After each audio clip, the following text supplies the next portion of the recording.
Welcome everybody to Sofa King Devon. Remember to say that slowly. Here, I have gathered my finest jesters to entertain all of us. I've given them all special assignments, and I've put in my requests.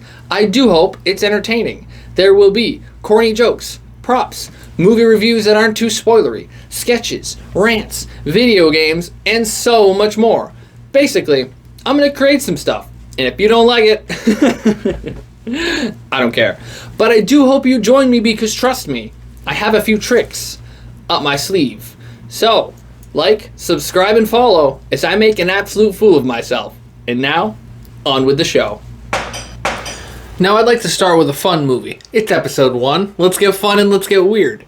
I wonder if you've seen this movie, how much of it you'll actually remember. If you're anything like me, you'll remember one character and one scene. Today's movie, Monsters vs. Aliens.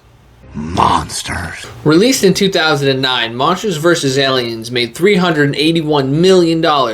It starred Reese Witherspoon as Susan, Will Arnett as the missing link, Hugh Laurie as Dr. Cockroach, and Seth Rogen as Bob.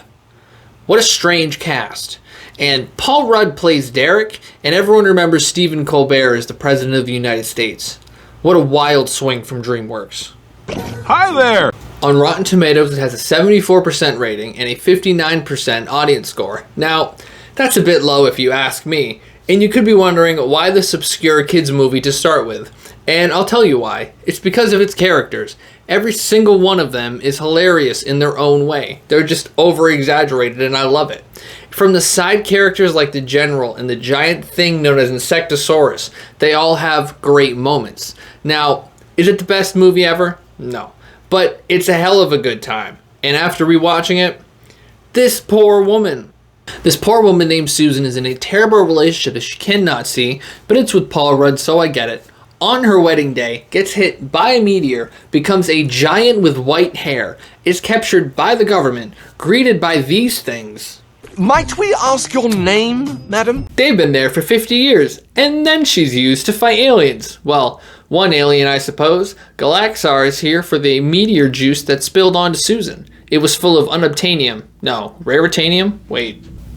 Quantonium? So the meteor had quantonium in it, and Galaxar wants it. He's also voiced by Rainn Wilson, and he brings with him giant robots and an army of clones. Identity theft is not a joke, Jim. I give Monsters vs. Aliens an 85% Devon score. The beginning's a little cringe, but once it gets going, it's a great time. Just turn your brain off and watch the big woman punch the robot. If anything, just see it for Bob. He steals every single scene he's in. And the president making first contact is iconic. Commander, do something violent. If you can find this movie, I recommend it if you're trying to kill 90 minutes. Anyone remember how many spin-offs it did after the movie? There was a couple short films, a TV show, a video game, and a Halloween special. Man, do I love corporate America.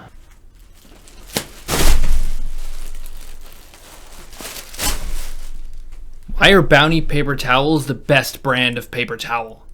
It's ridiculous. They're the best. They have the only commercial that I believe. You know the one where someone spills something and they take one sheet of Bounty paper towel and one sheet of the leading value brand, and the Bounty paper towel wipes the floor with them. Just takes it like a champ.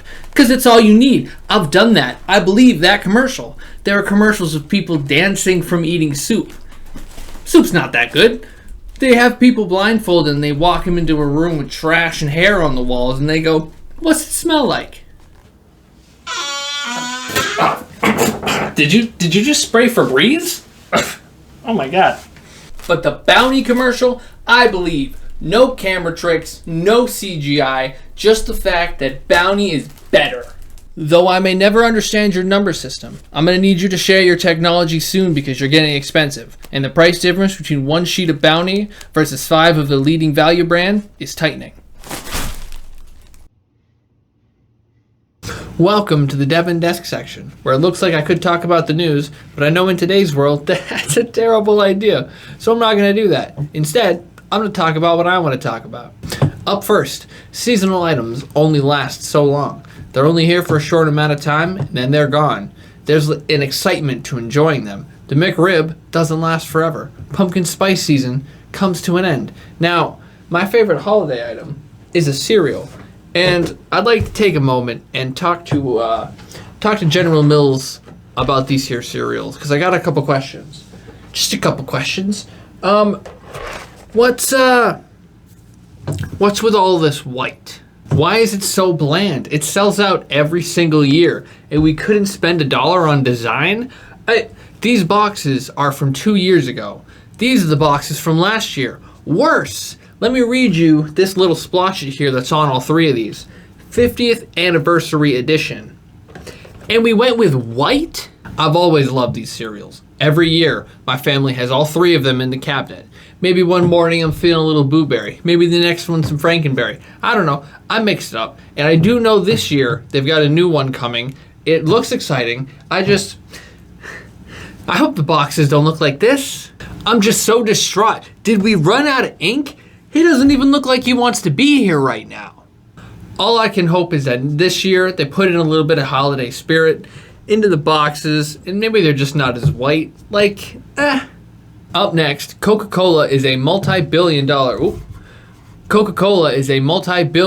company, and they pulled something, and I don't know if everybody really appreciated what they did. Now, I'm a big fan of Fresca. I drink it often. I'm also a big fan of The Boys on Amazon, great show. But they switched something, and I don't know if everybody saw it because it affected Sprite too. This is the old bottle of Fresca. Notice the green plastic? I used to think Fresca was a green liquid, but apparently it was just a bottle. But they switched this. And did anyone also notice Sprite? Because I missed the green bottle of Sprite. I can't find it anywhere. I actually could not find it for this little example here. I looked for it. Everywhere is white now. I guess this is like gold now. Now, it could be because green plastic might be a little hard to recycle, which is what I've heard, but it also could be because Coca-Cola has been one of the biggest leaders in plastic pollution for 4 years running. All I know is I'm going to miss the green bottles of Sprite. Canada Dry, watch your back. I'm told I'm doing the outro this time, so I do hope you enjoyed our little show here. Remember to like, subscribe, and follow if you enjoyed. And if you didn't, thanks for sticking around to the end. And I hope you have a lucky day tomorrow.